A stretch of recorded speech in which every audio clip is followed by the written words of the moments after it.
Olá, olá pessoal, muito bem-vindos na nossa live de hoje. Prazer estar aqui com vocês novamente. Fazia algum tempo que a gente não fazia lives, né? Mas hoje a gente tem um motivo especial para a gente fazer, que é a presença do Gustavo N, secretário de Desenvolvimento, Indústria, Comércio, Serviços e Inovação do Ministério da Economia, uma pessoa super especial, num cargo de altíssima liderança. Olá, Gilson, Luísa, Elisa, Gui. Olha só quanta gente bacana. Super obrigado por estar conosco. O Gustavo está entrando aqui em um minutinho, mas enfim, a gente está num contexto absolutamente importante para ser discutido, né? A gente tem uma série de coisas acontecendo no país a partir de todo esse movimento de pandemia e recuperação de pandemia que a gente está enfrentando ainda e deve continuar enfrentando algum tempo. E atrelado a isso, a gente tem um movimento de inovação nas empresas, todas as empresas buscando entender o seu melhor desenho dentro de um contexto de transformação de mundo, de transformação de negócios. O mundo nunca teve uma mudança tão acelerada e tão profunda em tão pouco tempo. Então é papel dos executivos, dos líderes empresariais, dos empreendedores se adaptarem a essas novas realidades, né? Isso que vai fazer com que as empresas sigam competitivas ao longo do tempo. E dentro desse contexto, a gente tem aqui a presença de uma pessoa super especial, que é o Gustavo N. Eu vi que ele já entrou aqui e eu vou fazer o convite para ele participar conosco aqui, começar a nossa conversa. Vamos ver, deve estar conectando agora. Chuva aqui em Porto Alegre. Grande, Gustavo. Ô Felipe, tudo bem? Tá me ouvindo? Como é que você vai? Como é que tá? Tudo tranquilo? Nunca, né? Senão nós não estaríamos Nunca. aqui. Exatamente. Mas que coisa boa poder falar com um amigo, tá aí Uhum. sendo um representante nosso, das nossas ideias, dos nossos ideais, né? Com a bandeira do Brasil hasteada aí atrás, fantástico isso. É sempre um privilégio a gente poder ter pessoas que a gente gosta e compartilha de histórias, podendo nos representar aí no governo. Tudo bom? Tudo bem, estou tentando fazer conexão aqui via o celular, se me ouvirem bem, para a gente Maravilha. Eu acho poder que o fazer esse pessoal está nosso ouvindo. encontro. Muito obrigado pela presença de hoje. Eu imagino que a grande maioria das pessoas, ou se não a grande maioria, mas muitos te conheçam aqui. Mas eu queria te pedir para te apresentar para o pessoal antes de mais nada. Bom, tá bom, Felipe, eu venho do setor privado, fiz uma trajetória empresarial que boa parte dela passou pelo associativismo voluntário, por trabalhos sociais também, por grandes entidades empresariais no Rio Grande do Sul e São Paulo. Acabei recebendo o convite na metade do ano de 2019 para integrar a equipe econômica. Nós estamos alocados, e aí já entra um pouco na nossa apresentação para ser mais direto, que eu vou me focar muito na questão da inovação. O nosso escopo aqui é bem amplo, mas eu estou secretário do Desenvolvimento da Indústria, do Comércio, Serviço e Inovação, que é o antigo Ministério do MDIC, o Ministério do Desenvolvimento, Indústria e Comércio, no qual nessa secretaria nós também absorvemos a antiga Secretaria da Micro e Pequena Empresa e também as zonas de processamento e exportação. Ela está absorvida pela Secretaria Especial da Produtividade, Emprego e Competitividade, que é liderada pelo Carlos da Costa, um amigo também do setor privado, uma das figuras mais brilhantes que eu conheci, certamente uma das mais preparadas da Esplanada. O Carlos, além da SDIC, do antigo MDIC, também absorveu a advocacia da concorrência, que veio do Ministério da Fazenda, do antigo Ministério da Fazenda, da Secretaria de Desenvolvimento de Infraestrutura, que é o antigo PAC, também veio da Fazenda, e a Secretaria Pública de Políticas de Emprego, que veio do antigo Ministério do Trabalho, além das quatro vinculadas, que nós chamamos, empresas vinculadas, que é a Suframa, cuida do Polo Industrial de Manaus, a ABDI, a Agência Brasileira do Desenvolvimento Industrial, que hoje é responsável na CPEC pela ampliação da maturidade digital, que é um tema muito caro e importante aqui no nosso debate da inovação, e por último o INPI e o Inmetro, o NPI também tem uma relação importante na questão da inovação conosco, uma vez que lá está, também no Inmetro, da certificação de inovações que surgem, mas no NPI principalmente devido à questão da propriedade intelectual. A CPEC, ela tem 8 programas estratégicos, é a maneira no qual nós fazemos a nossa gestão. Estes 8 programas estão concentrados em 3 eixos. O primeiro é o ambiente de negócios, o segundo é o futuro digital e produtivo, que é onde concentraremos nossa conversa de hoje, e o terceiro é o choque de investimentos privados, cada um desses com R$1.000 o custo do Brasil. Nós, no final de 2019, junto com a sociedade civil organizada, o Movimento Brasil Competitivo e outras 14 grandes associações empresariais, medimos o custo que se tinha no Brasil para fazer negócio acima da média, ou seja, da média e não do benchmark, dos países da OCDE. E nós chegamos ao custo de R$1,5 trilhão dividido em 12 dimensões. Isso dá cerca de 22% do PIB de 2019. Nessas dimensões, uma das três principais. Perdão, isso em 10 anos, Gustavo? Não, isso por ano. Por ano. Por ano? Custa por ano para fazer negócios. É um valor que mostra o quanto o nosso ambiente de negócios é duríssimo. Isso é a evidência, a comprovação empírica do que a gente sempre vive chamando e criticando do custo do Brasil, mas que nenhum governo, ao meu ver, teve o compromisso de um ataque direto, confrontar, partir como premissa, em vez de oferecer efeitos paliativos, como incentivos fiscais, no qual teriam que ser mantidos para sempre, em vez desses recursos destinados à educação, saúde e segurança, por exemplo, porque senão as empresas deixariam de existir. Então, não se critica a maneira que foi feita, mas sim de não ter atacado a causa raiz, que são esses elementos. Só para dar os 3 principais dessas 12 dimensões, a capacidade de empregar capital humano, ou seja, a necessidade que nós temos de requalificar todos os nossos colaboradores. Isso é um custo oneroso para empresas de todos os portes. O segundo, altamente conhecido por todos, é a questão tributária. E o terceiro é dispor de infraestrutura, que não é segredo para ninguém, então, por isso estou dando esses 3 principais. Certo. Outra meta é aumentar em 30% a produtividade das nossas MPS. Vai também ao encontro, e mais adiante eu vou expor do Brasil Mais, um dos nossos programas, que eu diria que é o melhor programa que eu acompanhei nesses últimos 12 anos em Brasília. Trará uma grande transformação em 98% dos CNPJs do Brasil, que são as micro e pequenas empresas, e trazer o Brasil a posição de número 50 no Doing Business, que hoje, infelizmente, nos encontramos na 54ª. Ou seja, é um trabalho bem intenso, mas também é um ganho enorme que temos pela frente, um ganho de oportunidade, ou seja, muita gordura para queimar, e nós estamos atacando isso de forma muito agressiva, inclusive com o desenho de uma MP ou de um projeto de lei de melhoria de ambiente de negócio com uma dezena de ações que irão a esse encontro. No futuro digital, nós temos colocar o Brasil entre os 3 melhores ecossistemas de startup do mundo, e por isso eu focarei muito hoje aqui na nossa conversa no novo marco legal de startups, que nós construímos com toda a academia, com as associações, entidades, empresas e aceleradoras, e levamos para o Congresso, que foi muito bem conduzido pelo deputado Vinícius Poit, muito competente, jovem deputado, aumentar nossa maturidade digital do setor produtivo em 20%, onde entra também a EBD com um papel muito importante, e 10 milhões de pessoas qualificadas em TI, porque o Brasil não vai a lugar algum nesse processo de transformação se a gente não tiver os recursos humanos disponíveis, e isso fica claro na questão de ser o maior custo do Brasil, a questão de termos que empregar capital humano. E por último, no choque de investimento privado, mais para conhecimento de vocês, seríamos melhorar a nossa média para atingir nos próximos 2 anos uma posição confortável no ranking do PMR e disponibilizar 107 bilhões ao ano de investimentos no setor privado para dar conta dessa infraestrutura.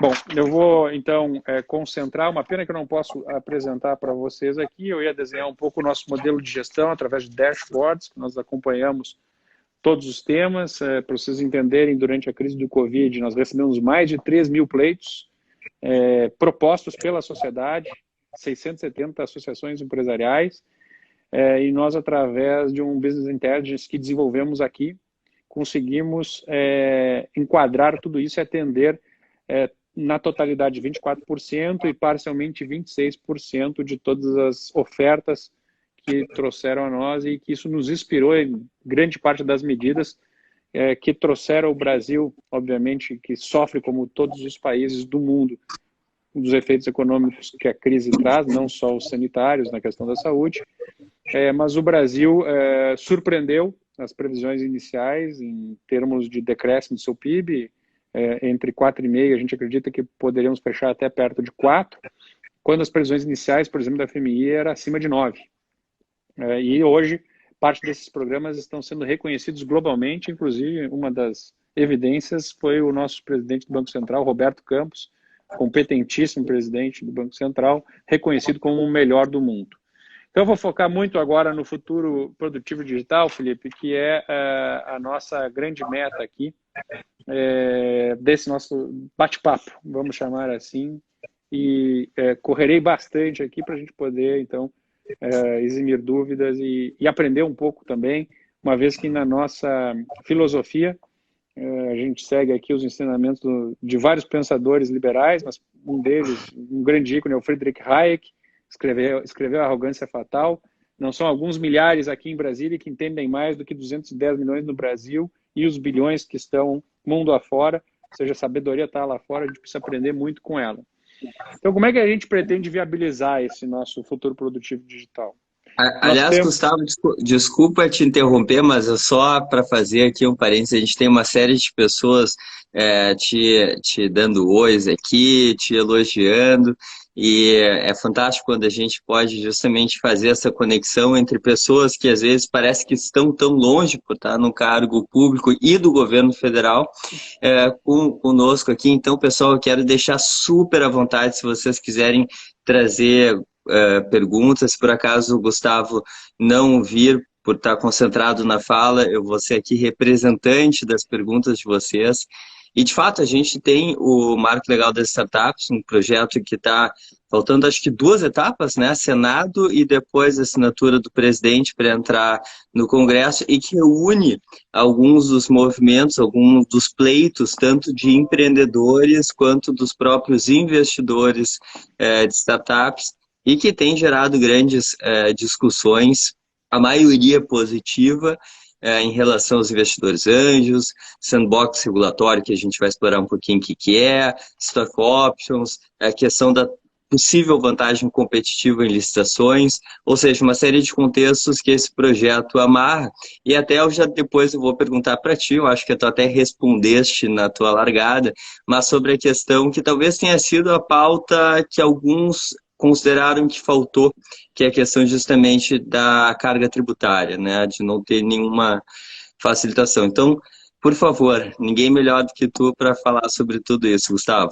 Eu chegarei lá, não se preocupe. Eu vou colocar aqui o que nós temos em execução na questão do futuro digital. O Inovativa 15K, acho que conhecido por grande parte. Inovativa é o maior programa de aceleração da América Latina, que é coordenado aqui no Ministério da Economia, pela equipe do subsecretário de Inovação, Igor Nazaré.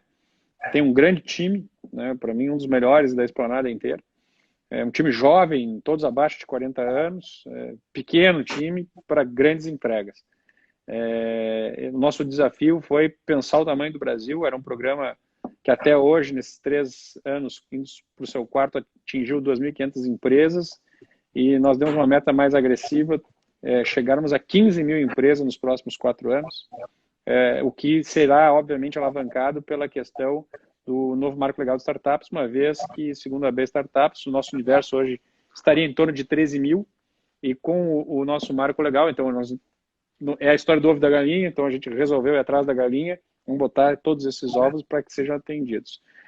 O desenvolvimento de um programa chamado PI de classe mundial, que é justamente colocar o INPI no nível dos nossos concorrentes. Tinha projeto de celular da Nokia 8160, eu acho, que foi aprovado 2 anos atrás, há 11 anos, Que loucura. da patente. Mas a boa notícia é que o Inmetro, nos 2 primeiros anos, já reduziu mais de 50% todo o backlog, todo o passivo existente. Ou seja, estamos num ótimo caminho na liderança do presidente Cláudio Furtado, um amigo muito competente que também veio do setor privado. Nós temos o Brasil Mais, vou comentar para vocês rapidamente, que é um programa importante para o aumento da produtividade, digitalização e transformação digital dos micro e pequenos negócios, principalmente, atendendo também as médias indústrias. O Emprega Mais, o Emprega Mais Qualificação, o Emprega Cine, que são programas de capacitação para a gente chegar na formação daqueles mais de 10 milhões de profissionais nos próximos 4 anos em TI. A Economia 4.0, funcionalidades no Portal do Empreendedor, que temos mais de 3 milhões de acesso, e lá a gente coloca todas as ferramentas à disposição de MEIs e micro pequenos. E, enfim, o nosso marco legal de startups, que é a grande estrela para isso tudo, tirar o Brasil de uma posição desconfortável no DCI, no qual nós estamos na 40ª posição, para chegarmos no fim de 22, avaliado em 2023, na 30ª, com isso dando um salto no ponto de vista da nossa metrificação, para entender qual é a posição do Brasil do ponto de vista de inovação. A gente sempre busca evidência através de um diagnóstico, define ações, executa um PDCA, refaz e vive constantemente aprimorando o processo dentro de uma linha de raciocínio de melhoria contínua. Bom, o Brasil 4.0 ele está hoje muito focado então nesses temas que eu já trouxe, da economia 4.0, inovação para produtividade, onde entra o Brasil Mais, empreendedorismo inovador e a nossa propriedade intelectual. E aí eu entro então no marco legal de startups. Ele foi desde 2019 elaborado, seu timeline passa pela estruturação, pela criação de grupos de trabalho. Foram mais de 20 instituições públicas, 50 instituições privadas, 160 participantes, pessoas envolvidas nesse processo. Partiu para uma consulta pública, onde tivemos mais de 711 respondentes, ou seja, aqueles que contribuíram de alguma forma com críticas e sugestões, 7 mil comentários, vieram de 160 municípios diferentes de 24 dos nossos 27 estados da Federação do Distrito Federal. Isso é fantástico, né? Sem dúvida, é envolver a sociedade, Felipe. Exatamente, isso é fantástico. Tá lá fora. Então, a partir daí, no mês de maio, né, nós tivemos o fechamento disso, nós tivemos que fazer uma consideração, aplicar um BI, porque seria um trabalho hercúleo e monstruoso a gente conseguir processar tudo isso. E a partir desse processo, que terminou em junho, metade do ano, na sequência eu já cheguei com isso pronto, no mês de agosto, nós partimos então para vencer os principais gargalos, e que era como definir o que era uma startup. Eu não fiquei satisfeito com nenhuma definição que vi, nem mesmo mundo afora. Criamos um processo muito simples, o que não tem solução, solucionado está. Se a gente não consegue chegar na conclusão de uma definição que seja não unânime, mas muito próxima em vários países que seriam referência para a gente nesse processo de construção, nós então criamos um processo autodeclaratório, que é uma das etapas para a gente estar enquadrado nesse marco que tem algumas diferenciações. E aí então conseguimos... Então, desculpa, eu vou te fazer pequenas, porque eu acho que talvez seja justamente, perdão, Gustavo, mas então o conceito, se eu não me engano, me corrija se eu estiver errado, mas é um faturamento de até 16 milhões de reais, CNPJs inscritos até 10 anos, se eu não me engano, e que tenha algum fundo relacionado à inovação, à tecnologia, né? Isso que configura uma startup pelo viés, pelo menos do marco regulatório. E, se eu não me engano, também as empresas que estão no regime Nova Simples, é isso? Sim. O ponto de um fundo, não é necessariamente precisa ter um fundo participando do ponto de vista de inovação. A empresa se declarar com uma finalidade que seja um negócio inovador. A gente praticou um processo muito parecido com o que é praticado nos Estados Unidos, que é o single in and out. A gente não pune os bons pelos ruins, ou seja, porque tem uma startup que disse que era um negócio, para ser mais específico, que disse que era startup e não era, eu não vou criar uma legislação que impeça todas de não ser. Então, é muito simples. se o sujeito fizer na sua autodeclaração ou não cumprir as outras 2 etapas, ou até 10 anos, é o seguinte, ele tem 10 anos para deixar de ser uma startup e aí partir para um regime adequado, lucro real, lucro presumido, ou eventualmente, se ele não conseguir tracionar, continuar com um pequeno negócio, até pode migrar para o simples. Mas a ideia é que ele tracione, né? Esse é o objetivo, é você poder alavancar essas empresas e aí ele, de fato, ir para um regime no qual ele possa contribuir também com a sociedade, e no qual, depois da reforma, a gente pretenda que todos os regimes, que fique muito mais simples, né, o nosso sistema complexo que temos hoje. Então, esse ponto de vista é simplesmente, se ele disse, se autodeclarou de que é um negócio inovador, ele tem que ser, porque se for comprovado que ele não for, bom, ele vai sentir todos os rigores da lei, e inclusive retroativo, desde o início do negócio, lá no final dos 10 anos. For comprovado que não tem ou no primeiro ano ou no segundo, vai ser um ano que ele terá que ser enquadrado num dos regimes e aí vai pesar todos os encargos fiscais que deveriam ter sido. Então, por último, nós criamos essa redação que foi encaminhada, de novo, a partir de um projeto que já existia dos deputados e acompanhados, né, pelos deputados João Roma e JHC, com Vinícius Poit, passou de forma muito célere na Câmara, porque é um projeto que é visto como, se não por todos, mas pela grande maioria, quase que unânime, por isso que foi dada a velocidade, não foi por nenhuma movimentação ou negociação política, e sim pelo interesse mesmo dos deputados de atingir a demanda da sociedade. E agora... Tanto que passou na Câmara dos Deputados com um número altíssimo de votos a favor, né? 84%, Pouquíssimo. não me engano. Pouquíssima rejeição, 66 votos de rejeição, se não me engano. Isso. Então a gente deverá ter agora, após a definição da presidência das casas, a retomada, acredito que ainda ou no final de fevereiro ou no início de março, dessa discussão. Agora o ponto é que no que nós enviamos, Felipe, e a gente, obviamente que teve que fazer uma depuração, é a palavra, de todas as contribuições públicas que foram, na consulta pública que foram feitas, e nós teríamos o desejo de ter um projeto enviado por nós ainda mais agressivo, mas obviamente que quando passa por várias instituições dentro do governo, você também tem que fazer várias adequações e principalmente respeitar a lei, né? As questões trabalhistas, você tem o artigo 7º da Constituição, que é muito claro, e você não viabiliza nenhum projeto se ele não estiver adequado à Constituição. Na questões tributárias, e é por isso o motivo que nós deixamos de fora, a Lei de Responsabilidade Fiscal, o artigo 14, nos obriga que todas as isenções que fossem propostas deveriam ser compensadas. Isso quer dizer o seguinte, nós teríamos que onerar, aumentar os impostos de alguém, de algum setor, para fazer essa compensação. Então, realmente não foi uma tarefa simples, por uma decisão estratégica, nós retiramos isso.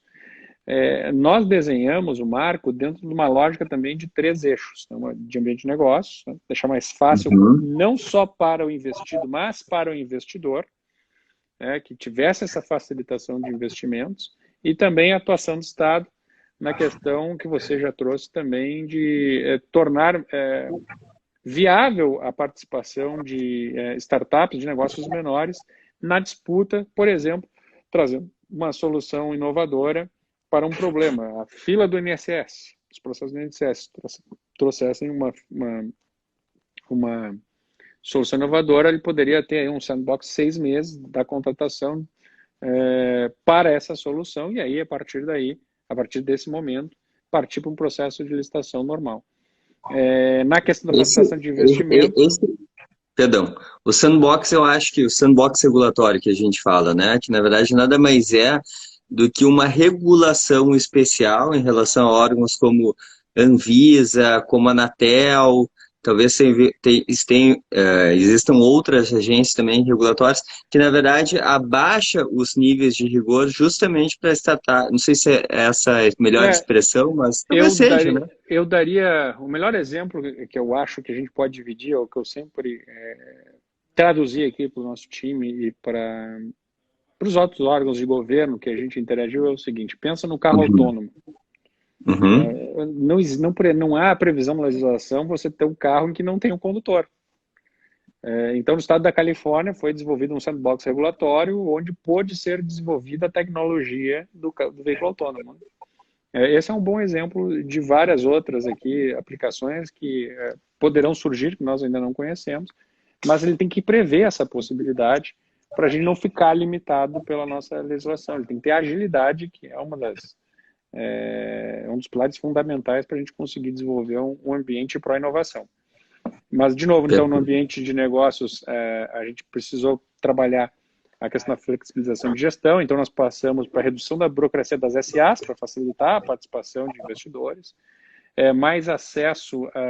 maior acesso, né, de companhias de pequeno porte, com redução de custos, principalmente no mercado de capitais, discutir a questão de perdas e ganhos para investidores, já que é um negócio de alto risco, porque não fazer, eu sempre dizia que nós precisamos fazer a equivalência ao mercado de capitais, a mesma coisa, deveria ser a mesma questão de tributação em cima do mercado de capitais, de compra e venda de ações, né, no qual você tem a possibilidade de compensar perdas e ganhos durante 3 anos.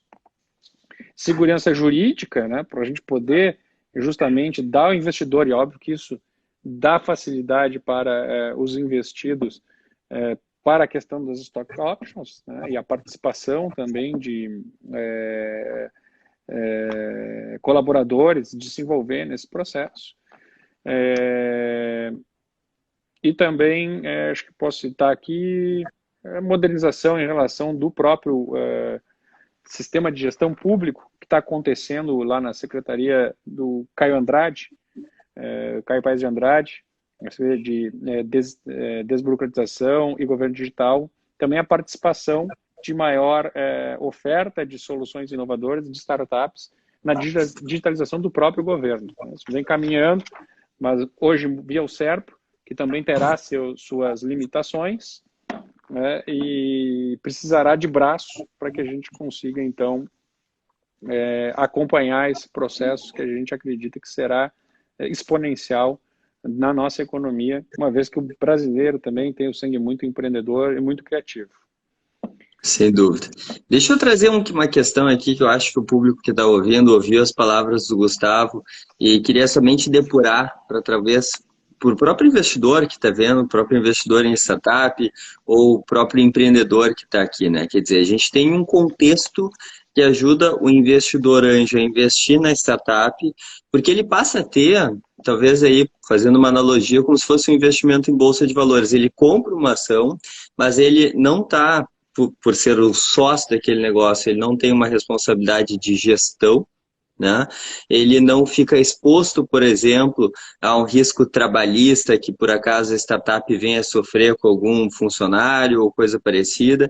Ou seja, eu tenho uma relação muito mais confortável para o investidor. Isso é muito bom, tanto para o investidor, que acaba tendo um ativo para se investir muito mais adequado ao principal objetivo dele, que é rentabilizar o capital e não necessariamente se envolver na gestão e tudo mais, e muito melhor principalmente para a startup, que acaba tendo uma fonte muito maior de recursos, por mais que hoje ainda seja volumes vultuosos, que a gente sabe que circulam no mercado, mas a gente tem uma circulação de capital muito maior, então isso favorece tanto o investidor anjo quanto o próprio startup.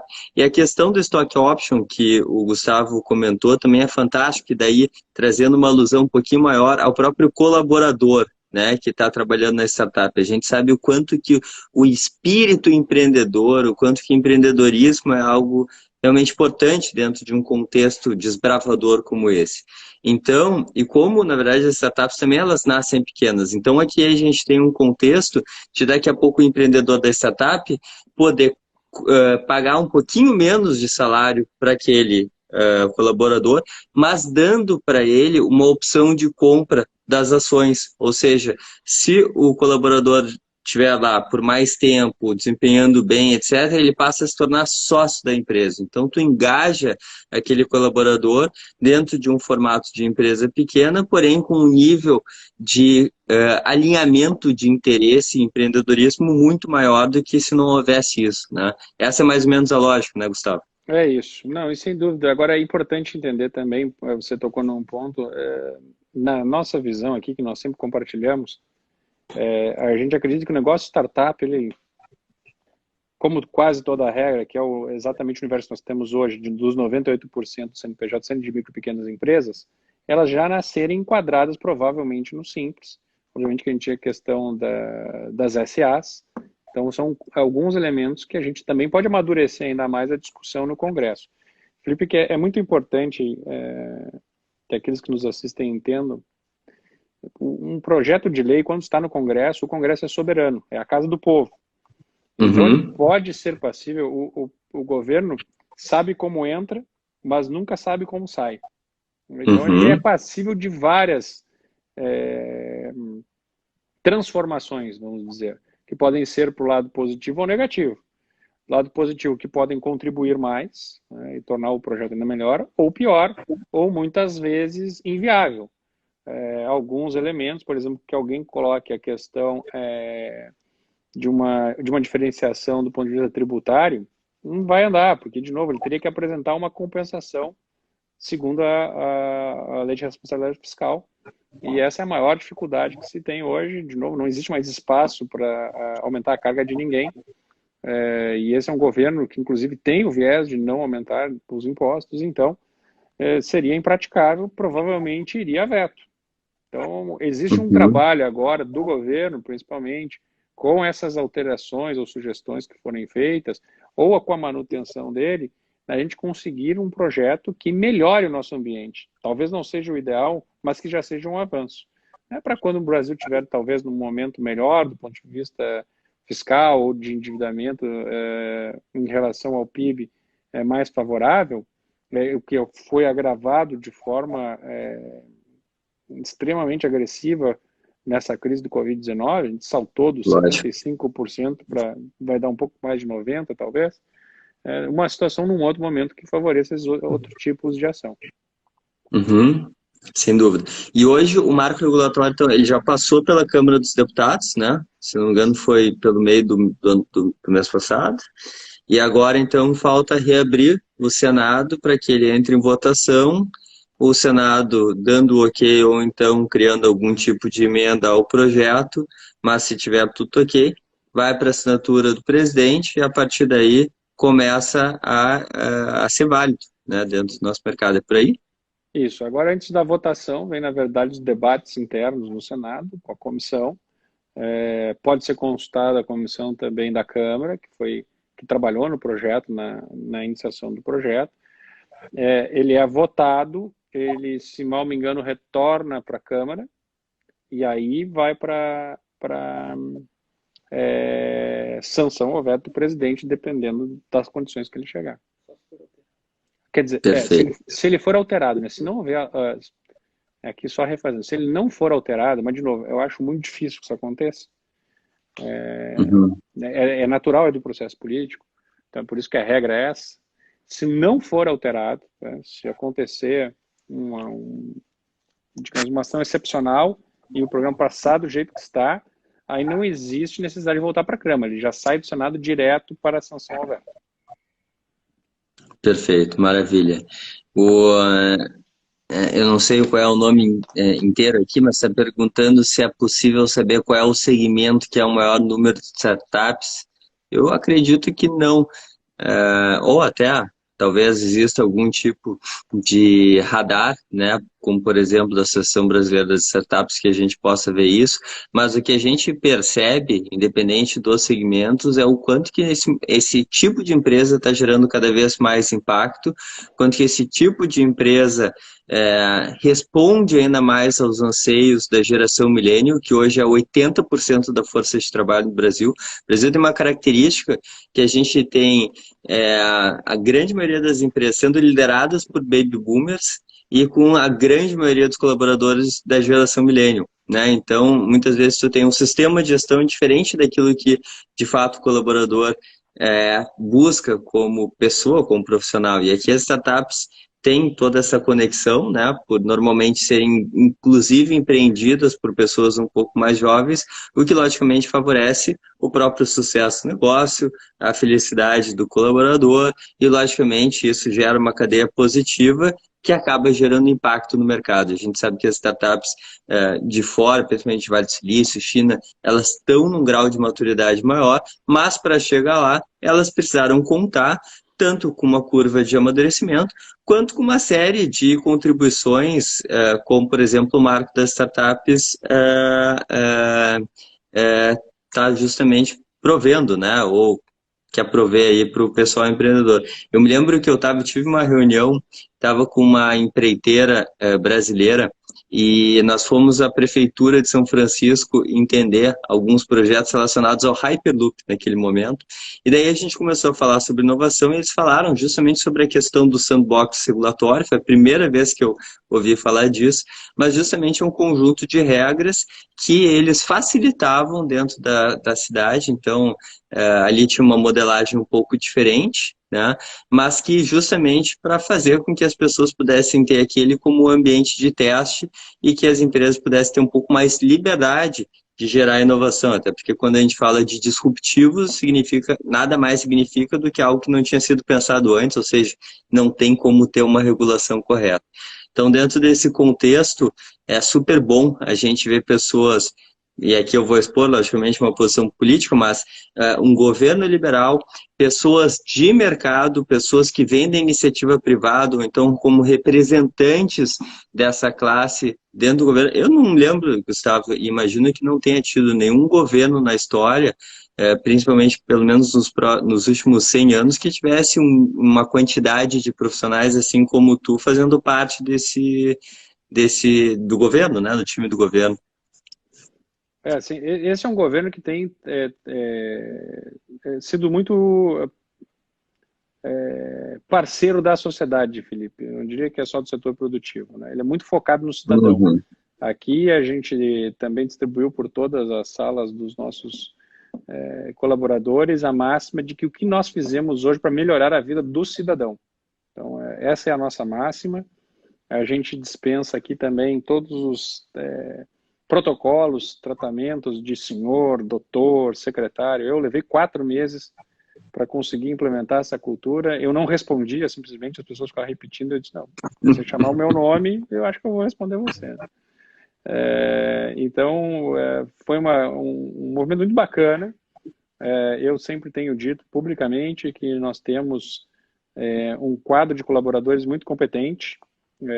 Eu, de novo, digo que eu tenho muita sorte, eu tenho um dos melhores times de inovação.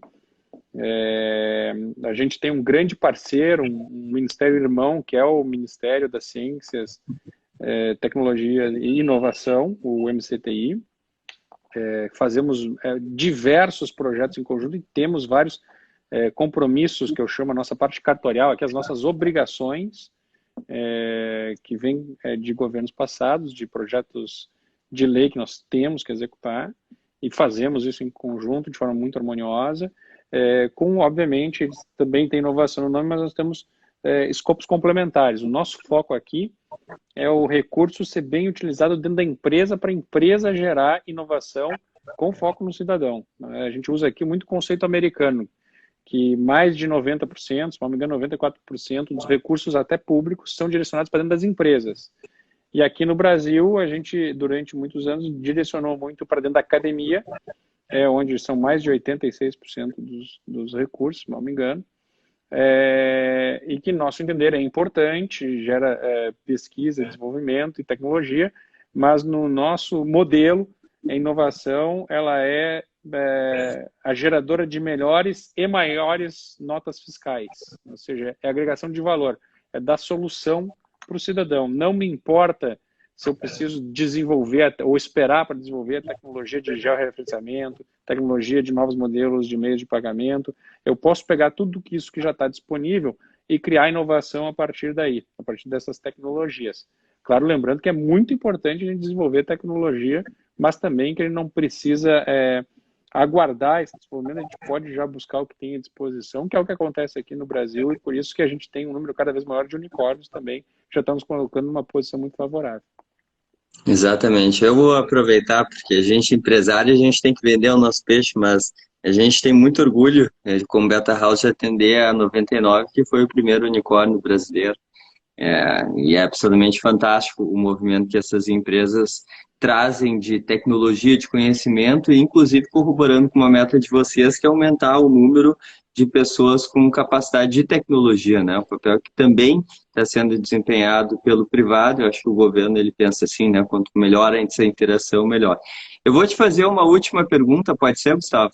Por favor, fiquem à A vontade. não ser que venha alguma pergunta aqui, logicamente estamos abertos aqui para a gente gerar essa conexão, mas a minha pergunta é em relação à capacidade de execução. E a capacidade de execução do governo não falo relacionado propriamente às pessoas, que eu sei que são muito boas, que fazem parte desse governo, e de outros também, tiveram pessoas maravilhosas que fizeram, mas pelo, por como as coisas funcionam, tá? Eu me lembro uma vez que eu estava numa palestra e uma pessoa falou, que era do governo atual, do governo da época, dizendo que queria privatizar determinadas empresas, e por acaso estava o Fernando Henrique na plateia, ele levantou a mão e disse, olha, a gente tentou isso, eu fiquei lá 8 anos e não conseguimos. A gente tem um Paulo Guedes, que é um profissional altíssimamente capacitado, que entrou com uma proposta de privatização, até agora conseguiu realizar em relação a isso pouco em relação àquilo que tinha como objetivos. E quando a gente fala de planos que eu acho que são audaciosos, é muito bom que a gente pense assim, mas de reduzir em um tri custo do Brasil, de aumentar de nos tornar um dos 3 melhores ecossistemas para startups do Brasil, e várias outras metas que tu citaste, né, a quantidade de pessoas qualificadas em TI, que a gente pretende aumentar muito, a gente tem, de certa forma, uma estrutura que às vezes faz com que isso seja muito lento ou até que impeça. Como é que vocês, no papel de executivos do governo federal, conseguem fazer com que esses processos, quer dizer, com que essas facilidades que que estão sendo geradas hoje para o privado, eles também sejam gerados para o público, de forma que o público consiga ajudar ainda mais o privado, né? A gente fala de reforma administrativa, mas tem outros contextos que talvez vocês estejam implementando, como você disseste, dashboard, etc., que podem ajudar na gestão para a coisa andar mais rápido. Bom, Felipe, a resposta é a seguinte, é inverter o raciocínio. Eu vou dar uma opinião já mais pessoal, já saindo um pouco do escopo de quem está fazendo um movimento passageiro no governo, vim para devolver um pouco que tudo que a minha família, da minha esposa, receberam veio do país, né? Foi do nosso trabalho, obviamente, do trabalho dos nossos pais, mas foi o país que nos deu condições de prosperar. Para atender essa nossa bandeira, é uma forma de gratidão. Obviamente também é um grande aprendizado, será muito útil, mas só confirma uma visão que eu sempre tive, de que, primeiro, a saída é o mercado, do ponto de vista de que se nós não trouxermos investimento privado, o Brasil nunca terá condição de realizar a sua riqueza, porque o Estado não consegue, ele é muito grande, e não é no Brasil, é no mundo inteiro, nenhum Estado grande consegue desenvolver todo o seu potencial de riqueza. Os países mais bem-sucedidos são aqueles que têm o maior índice de liberdade econômica. Todo ano, é só conferir isso no ranking da Heritage Foundation, por exemplo, como uma evidência, que de novo é o nosso modelo racional aqui, é o modelo da racionalidade, do objetivismo.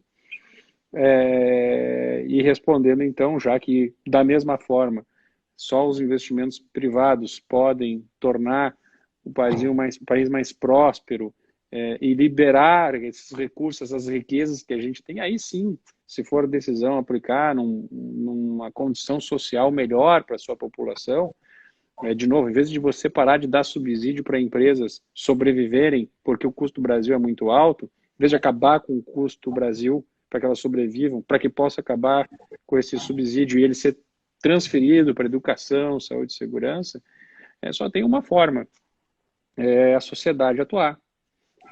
O Congresso é espelho da sociedade.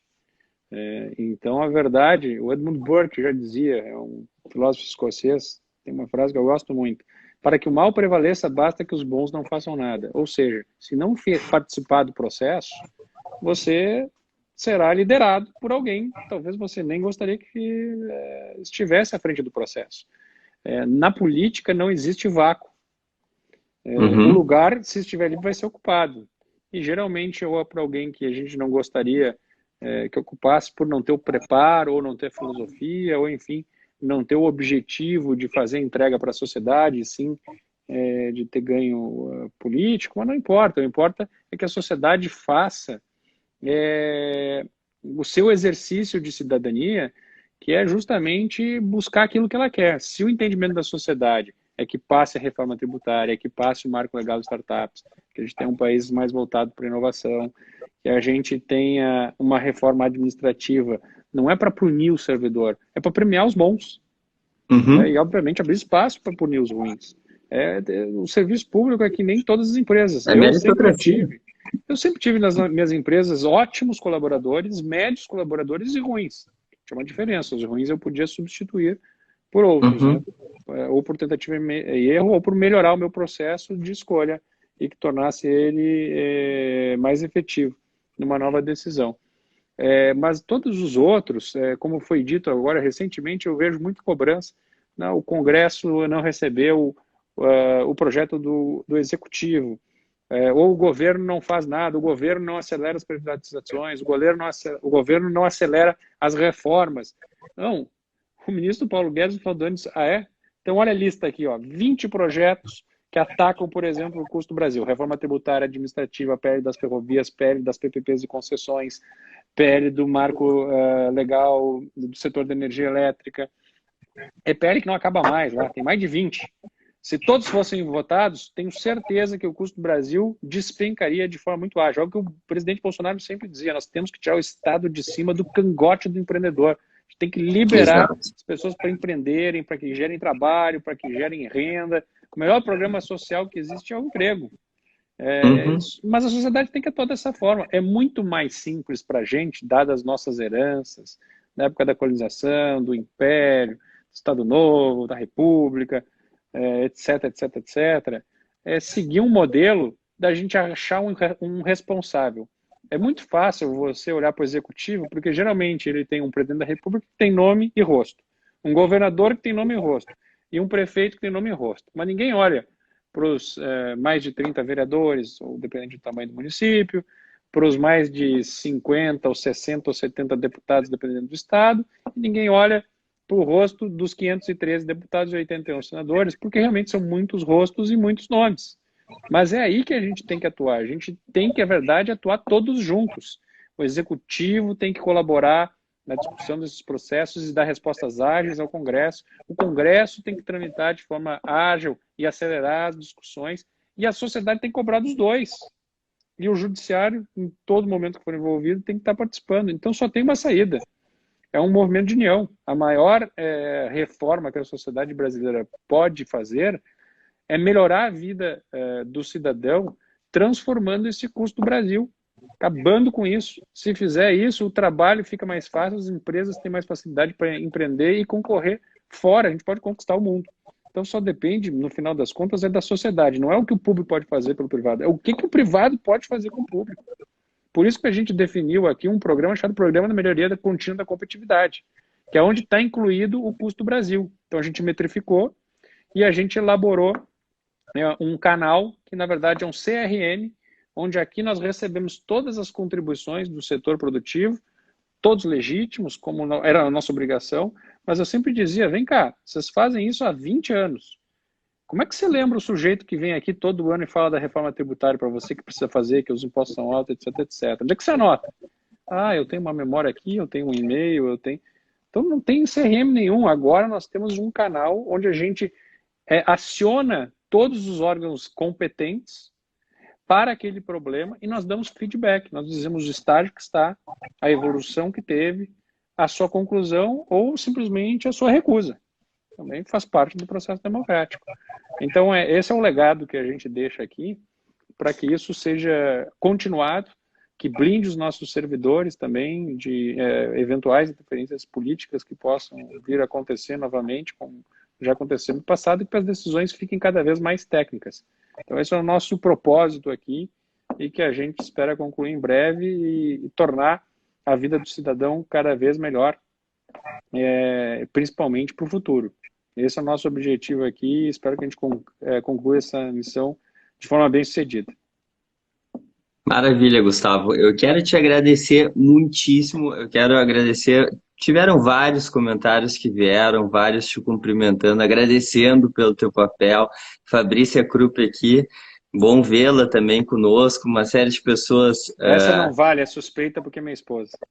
Eu sei.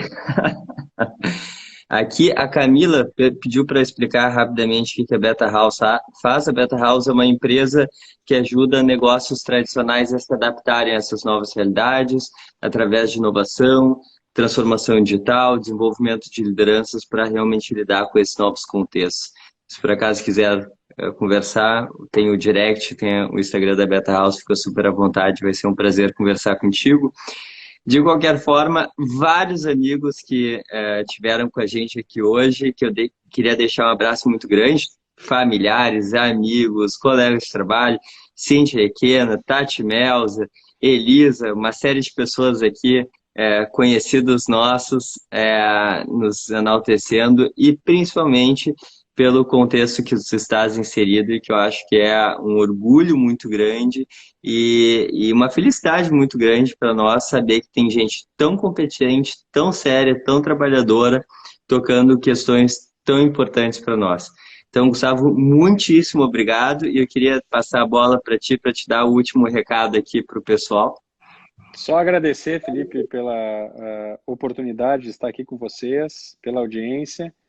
E, de novo, fazer o convite para que a sociedade passe, não neste governo, mas em todos os governos, que não terceirizem a responsabilidade para os governantes, e sim trabalhem com eles de forma unida, praticando a cidadania, a civilidade, como aqueles países que são bem-sucedidos e que é um modelo que está posto e que funciona bem. Obviamente que nós não precisamos copiar ninguém, mas nós podemos pegar boas práticas e tornar elas ainda melhores, no qual eu acredito que essa união pode trazer esses resultados.